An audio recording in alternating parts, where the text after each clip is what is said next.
I'm here with Jan Morgan of the gun activists here in Arkansas, and we just got done with the Arkansas Senate Judiciary Committee where a bill regarding open carry was debated and apparently failed. And Jan, why don't you tell us a little bit what happened and why?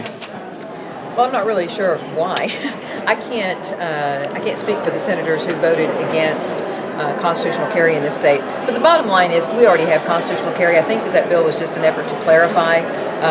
I've been carrying open carry for years. There has been some confusion over whether or not people with concealed handgun licenses in this state could open carry, because some people with state police have put out the word that if you have a concealed handgun license, then that license restricts you from open carry.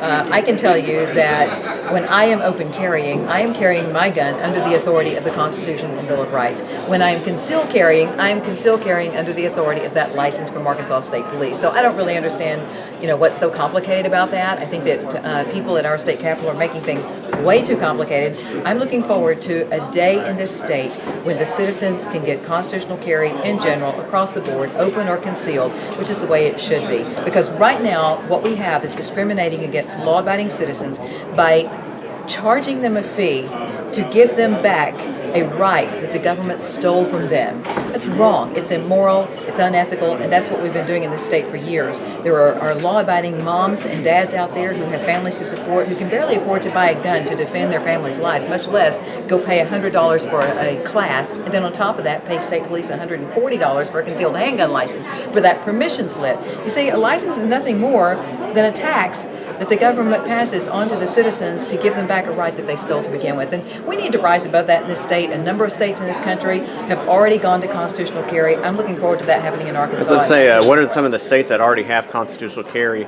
And a number of them. Arizona is one. I think Kansas just went to constitutional carry. Just you can look on the internet and there's a list of them. But more states are realizing that those rights should never have been restricted to begin with, because it discriminates against people who can't afford it. It's really helpful for the elite and the wealthy, but for people, the everyday person who needs to be able to have the right to carry a gun to defend their lives, they have to be out all of this money, and that's just wrong.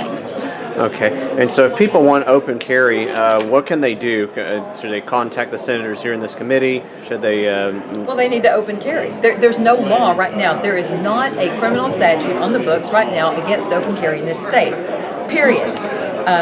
Our Attorney General tried to explain that. I think she was relatively clear that open carry is not illegal in this state, so people should feel free to open carry. I'm an Arkansas State Police Certified Firearms Instructor. I am telling people, we teach people, and I can tell you that the Arkansas Law Enforcement Training Academy, which is training police officers, I work with those guys, and they are telling police officers that they're turning out into the state as police officers. They're teaching them, leave open carry citizens alone. It is not illegal. You can't charge a citizen with a crime that doesn't exist. Okay, in one case, a lot of the legal issues regarding Act 746 were already brought up regarding the Richard Chambliss trial, where a person was arrested for open carrying, and then it turns out he was let go. Right. Because there was no law to stand on. There was no criminals. He didn't violate any laws. Okay. Do you think some of the senators are maybe just trying to complicate things because they don't want open carry and don't want to admit it, or do you think that it's just I think that we have some senators, unfortunately, who are here to carry the governor's water for him, rather than represent the citizens who elected them to represent them in this state. And the citizens are watching, and they will pay for that next election cycle. Okay. And